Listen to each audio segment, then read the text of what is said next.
Walk into any British supermarket and the pork pie shelf looks impressive. Dozens of brands, golden pastry, promises of proper British comfort food. It is one of the few foods this country can genuinely call its own, right up there with Yorkshire pudding and the Sunday roast. But there is a number on the back of every one of those packets that most people never check: the pork content percentage. And when you start reading those labels, what you find is genuinely shocking. Most of these brands are selling you more water, starch and chemical filler than actual pork. Some of them are selling you a product where pork is not even the majority ingredient. In a pork pie. Today we are ranking the 8 worst offenders, from bad to absolutely unforgivable.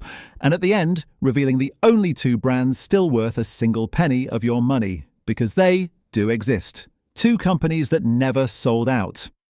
Number 8. Morrison's own brand pork pies. We start with Morrison's, and the number that matters here is 33. That is the percentage of actual pork in this pie. 1/3, which means 2/3 of what you are eating is not pork. It is water, it is filler, it is binding agents doing the job that pork should be doing. The reviews are consistent and they tell you exactly what that ratio produces. Too salty. Overly spiced. When your pork content is this low, you need something to convince people they are eating meat. And the answer Morrison's reaches for is seasoning. Heavy, overpowering seasoning that masks a filling that simply does not taste of anything on its own. One reviewer described it plainly: very small pie, poor quality. Here is the part that makes it worse. Morrison's can make a decent pork pie. Their premium range exists, and it is significantly better. So this is not a capability problem, this is a choice, a deliberate decision to take a heritage product and reduce it to its absolute cheapest possible version while keeping the Morrison's name on the front. Number 7. Lidl. Deluxe Melton Mowbray pork pies. The word deluxe is doing a lot of heavy lifting on this packaging. So is Melton Mowbray, one of the most respected names in British food, a protected geographical indication that is supposed to guarantee something. Reviewers describe this pie as pretty much tasteless. The seasoning is so minimal it barely registers. The pastry is crumbly but dry, lacking the rich, lard-based texture that a proper hot water crust should have. In multiple blind taste tests, this pie lost to M&S despite costing less and carrying a more prestigious heritage label on the front. One review summed it up perfectly. Not as much filling, not as much seasoning. You are paying for a name that is supposed to mean something attached to a product that has decided that name is enough. It is not enough. Number 6. Tesco own brand pork pies. Quite bland. That is the phrase that appears in Tesco's own customer reviews more than any other. Needed more flavouring or better quality pork. Above average but nothing outstanding. That last one is perhaps the most damning thing you can say about a food that should be a celebration of British craft. Above average but nothing outstanding. For a pork pie. In a country where proper pork pies are a genuine culinary achievement. The filling is uninspiring, heavily processed, and stripped of any character. The jelly is passable but serves no purpose when there's nothing around it worth tasting. And again, like Morrison's, Tesco's own finest range is considerably better. They know what a good pork pie requires. They have chosen not to apply that knowledge here. Number 5. Bowyer's pork pies. Bowyer's has a history, and the history is the problem. The brand has been around for generations and was once a genuine name in British food.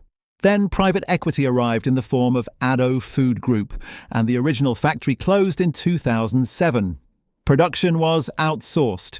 The connection to any traditional method or standard was severed completely.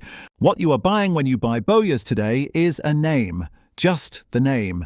Food journalists have described the budget pork pie market as having been historically dominated by Walls and Bowyer's for producing soggy, flavourless pies, and that reputation was earned across decades of decline.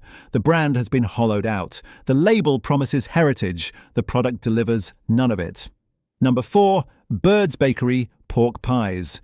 This one made national news. In January 2026, over 500 complaints flooded into the Pork Pie Appreciation Society in a matter of weeks. The BBC covered the backlash. Long-term customers, people who had bought Bird's pies for years and trusted them, were reporting that something had fundamentally changed. tasteless. Pastry half an inch thick, barely any jelly. But the detail that crystallized it for most people was this: the pork had changed color. For decades, the meat in a bird's pie had that natural greyish hue that comes from properly cured, traditionally produced pork. Now it was bright pink. Artificially, uniformly bright pink. Customers described it as a clear sign of processing changes. The peppery kick that had been a signature of the pie was gone. The character was gone. Trustpilot reviewers called it quite ordinary and bland for the price. And when customers raised these concerns, the company denied changing the recipe. 500 complaints in weeks, a national BBC story, and the official response was that nothing had changed. Make of that what you will. Number 3. Wall's Pork Pies. Wall's is the ice cream company. It is also somehow a pork pie company, and the fact that the same brand covers both products should tell you something about how seriously the meat division takes its craft. On Pie-Rate, one of Britain's most thorough pie review platforms, Wall's scored 2.81 out of 7. Reviewers describe the pies as pale imitations, quite unappealing, with a filling that is overly salty and contains visible white fatty bits that are going to be chewy. The seasoning is wrong, the texture is wrong, the overall experience is deeply, consistently wrong.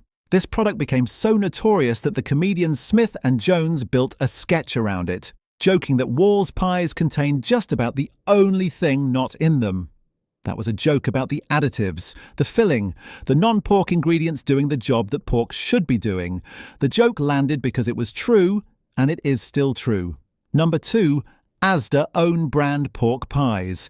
Here is a detail that matters. Asda's own brand pork pies are made by pork farms. In the same factory, the same production line that produces the worst pork pie in Britain is also producing pies for Asda to sell under its own label.